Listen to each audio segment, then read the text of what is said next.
ಇದು 1947ರ ಸ್ವತಂತ್ರ ಪೂರ್ವ ಭಾರತ. ಅಕ್ಟೋಬರ್ 31, 1875ರಲ್ಲಿ ಭಾರತದ ಕಬ್ಬಿಣದ ಮನುಷ್ಯ ಜನಿಸ್ತಾರಂತೆ. ಅವರೇ ಸರ್ದಾರ್ ವಲ್ಲಭಾಯಿ ಪಟೇಲ್. ಇದು ಸ್ವತಂತ್ರ ಪಡೆದ ಭಾರತ. ಸುಮಾರು 562 ಪ್ರಾಂತ್ಯಗಳು. ಎಲ್ಲ ಪ್ರಾಂತ್ಯನೂ ಒಟ್ಟುಗೂಡಿಸಿ ಒಂದು ಶ್ರೇಷ್ಠ ಭಾರತನ ಕಟ್ಟಬೇಕಾಗಿತ್ತು.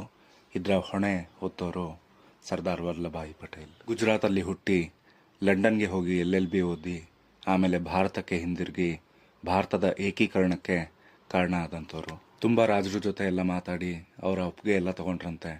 ಆದ್ರೂ ಇದು ತುಂಬ ಸುಲಭ ಅಲ್ಲ. ಯಾಕೆ ಅಂದರೆ ಒಂದು 3 ಪ್ರಾಂತ್ಯದವರು ಒಪ್ಲಿಲ್ವಂತೆ ಇದಕ್ಕೆ. ಅದರಲ್ಲಿ ಮೊದಲನೆಯದಾಗಿ ಹೈದರಾಬಾದದ ನಿಜಾಮ ಒಸ್ಮಾನ್ ಅಲಿ ಖಾನ್, ಪ್ರಪಂಚದಲ್ಲೇ ಒಬ್ಬ ಶ್ರೀಮಂತ ರಾಜ. ಆಗ ಪಟೇಲ್ ಅವರು ಸೇನೆಗೆ ಆದೇಶ ಕೊಟ್ಟರಂತೆ, ಅದೇ ಆಪರೇಷನ್ ಪೋಲೋ.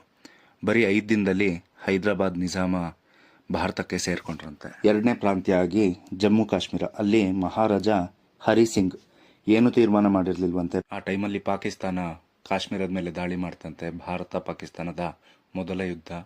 ಆಗ ಕಾಶ್ಮೀರದ ಬಹುಭಾಗ ಭಾರತದ ಕಡೆನೇ ಉಳಿತಂತೆ.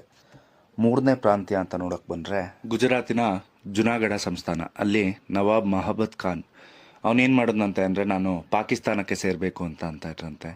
ಆದರೆ ಅಲ್ಲಿ 99% ಹಿಂದೂಗಳೇ ಇದ್ರಂತೆ. ಆಗ ಪಟೇಲ್ರು ವ್ಯಾಪಾರದ ಮಾರ್ಗ ನಿಲ್ಸಿದ್ರಂತೆ, ಫುಡ್ ಸಪ್ಲೈ ಎಲ್ಲ ನಿಲ್ಸಿದ್ರಂತೆ. ಸೊ ಆಗ ಆ ರಾಜ ಪಾಕಿಸ್ತಾನಕ್ಕೆ ಓಡ್ ಹೋದ್ನಂತೆ.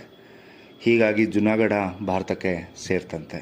ಹೈದರಾಬಾದ್ನ ಹೋರಾಟ, ಜುನಾಗಢದ ತಂತ್ರ, ಕಾಶ್ಮೀರದ ಧೈರ್ಯ, ಈ 3 ಘಟನೆಗಳು ಪಟೇಲ್ ಅವರ ದೃಢ ನಿಶ್ಚಯಕ್ಕೆ ಸಾಕ್ಷಿ.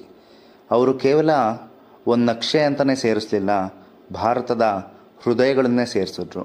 ಆದ್ದರಿಂದಲೇ ಇವತ್ತು ನಾವು ಅವರನ್ನು ಗೌರವದಿಂದ ಕರಿತೇವೆ. ಏನಂತ ಅಂದರೆ, ಭಾರತದ ಕಬ್ಬಿಣದ ಮನುಷ್ಯ ಸರ್ದಾರ್ ವಲ್ಲಭಾಯಿ ಪಟೇಲ್ ಅಂತ. ಇದೇ ಥರ ಹೆಚ್ಚಿನ ಮಾಹಿತಿಗಾಗಿ ಇನ್ಮೇಲಿಂದ ಯುವಘೋಷ ಚಾನಲ್ಗೆ ಸಬ್ಸ್ಕ್ರೈಬ್, ಫಾಲೋ ಮಾಡಿ.